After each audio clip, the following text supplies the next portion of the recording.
afternoon. This is Pam with Follow Your Brush. Today I'm going to play with the little watercolor brush, water brush that I got from Faber-Castell. It has a little plunger and you fill it with water. So this is acrylic and it stays wet. And the reason I'm going to use that is because I'm going to play today. I am experimenting. You know I'm an experimentalist. A watercolor explorer, and today I'm gonna see what I can do with this gouache. This gouache palette I eagerly purchased and put together. That one's too dry. A couple years ago, actually. And then, you know, like many of us do, I'm assuming many of us do, maybe you don't. But then I kind of get on a kick and I use it for a while and then, you know, I kind of stop and put it up and go on to the next thing. Well, when I pulled this out in my 2024 cleanup, I discovered these were like, not only were they dried solid, but they were blue. Sorry, my camera is very unsteady today. It's my holder. Sorry about that. The blue was actually totally had mold covering it, so I had to pop that whole thing out, and I actually just threw that away and sacrificed it to the paint gods in hopes of a better day. And then I did soak them with water. I did add some essential oil, which is supposed to fight the mold. I did that. So now it has been sitting for about a week. So I took it out today to see how I did, if any of them were creamy or not. And the yellow is quite creamy. The blue is. This magenta could stand a little bit more creaminess. This red is suspect, but I might be able to work it a little bit. So that's why I'm going to use my synthetic brush. I'm just going to play a little bit here and see if I can't get this gouache reconstituted. Let me know in the comments if you use gouache and if you, like I, have ignored it and let it just sit and go dry, and what you did to restore it and if it worked. That one seems to be nice and creamy now. I do have plenty of water here. I have a spritz bottle. This particular case that I have these in is for paints that you want to keep moist. With a regular watercolor palette, it doesn't really matter that much that they stay moist because they re-wet so easily. But gouache is kind of known for having this creamy consistency. It has this top on it, like a little plastic rubberized top that you can put on.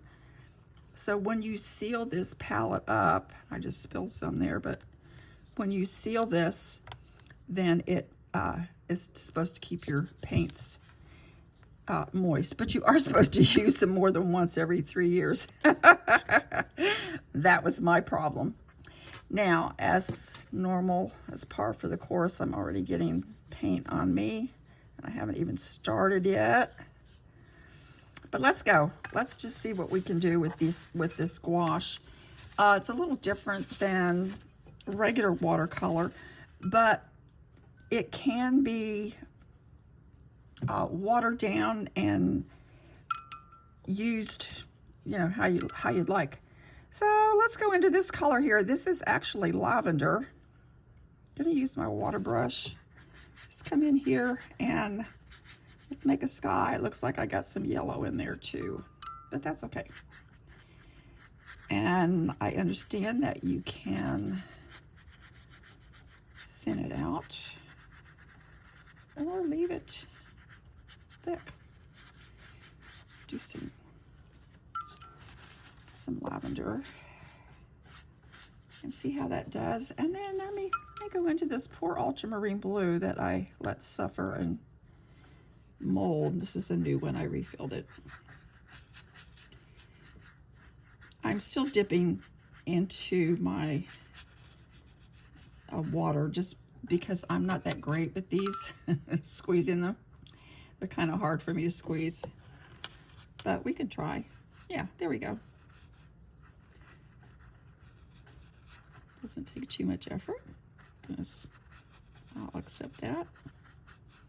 The nice thing about gouache is if you make a mistake, you can go back over it. And so that appeals to me because, you know, I can be prone to making mistakes. So this is a combination of the lavender and the ultramarine blue. Kind of liking the lavender up in here. I'm going to leave that white there for a little bit. Actually, let me do like I would do with my, see what I can do to maybe get a cloudy effect. Maybe wash some of that out. Of course, I do have white in the gouache set, so I can come back, and that's the thing with gouache, you can layer and do, you know, if you make a mistake, you can come back over it because of the texture. All right, I'm liking that. That looks good. I'm gonna add a little bit of, let me go to this magenta. I like magenta. Add some magenta and see what that does to our sky here, blending with this lavender and the blue. I've got to try to remember to just squeeze my brush and let the water out.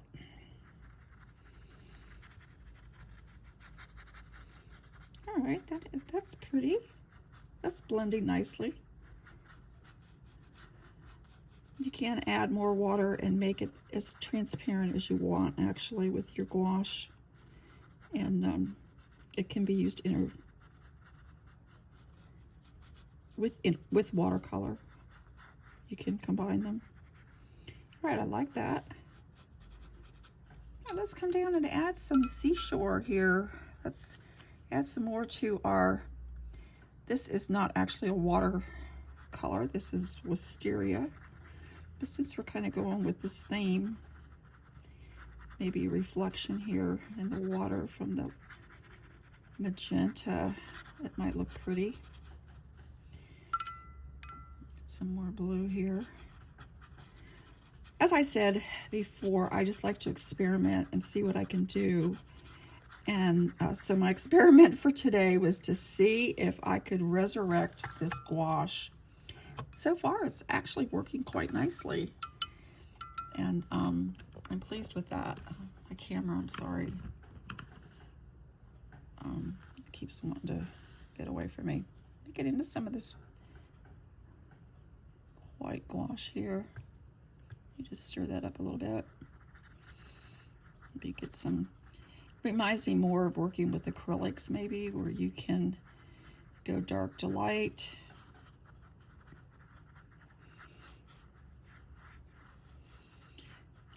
I did do acrylics for a long time, and then till watercolor kind of stole my heart.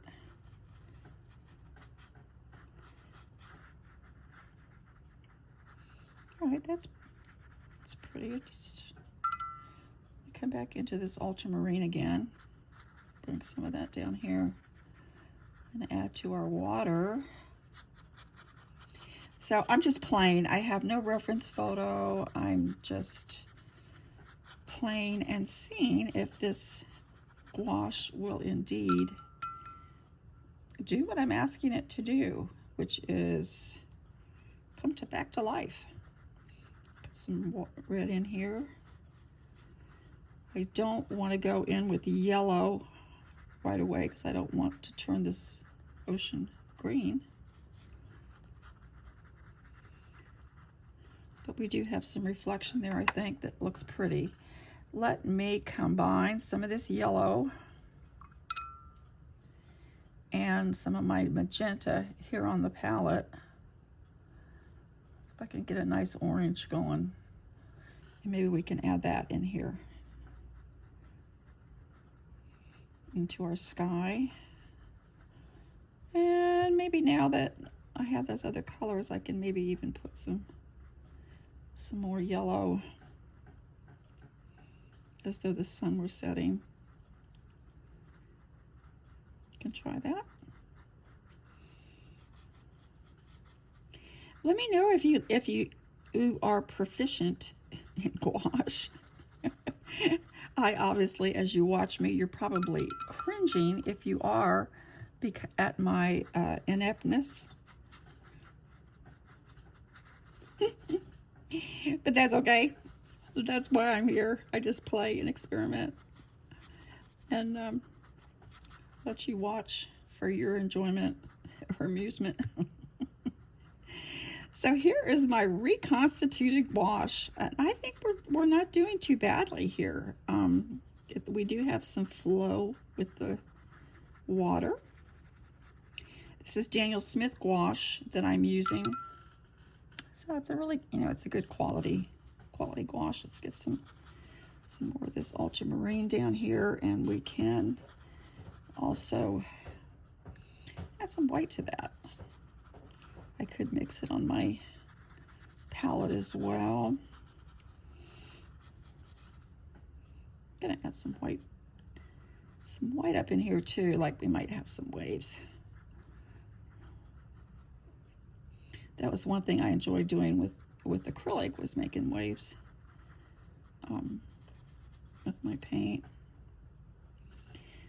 So this is fun, and I think that perhaps I may have succeeded in restoring this gouache, so I can go play with it some more.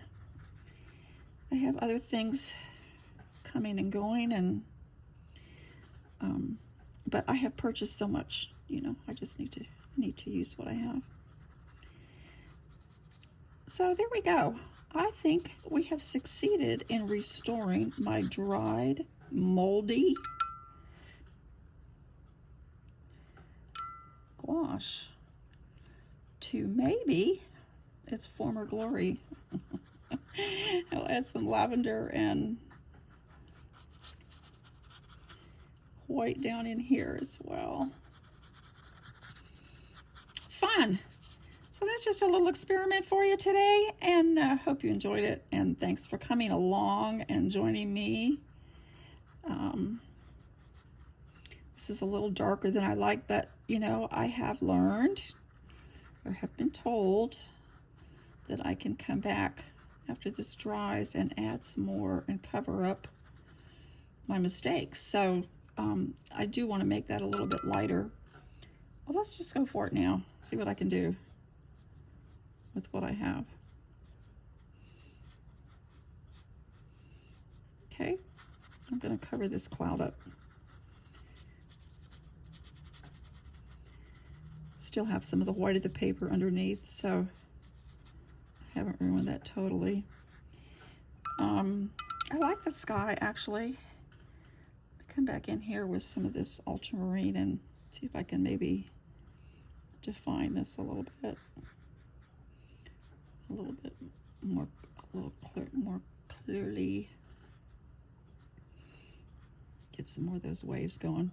I know that horizon line is high, but I'm just playing. Depends on where you're looking from, correct? And I spent many hours on the beach growing up in Florida, daytime and nighttime. Oh, now it's going way up into my sky. Well, that's kind of fun. See that? I've got see how that's going up? I like that. Okay, I'm going to let this dry. And thanks for joining me. Like and subscribe if you want to follow my adventures as Pam with Follow Your Brush, and also down the ink hole. I've got some inks coming in the mail today, so I'm excited about that. But this was my gouache, reconstituted and creamy again. And we'll see if I can keep it from drying out and actually use it properly this time. Thanks for watching. Like and subscribe, and I will see you later. Bye.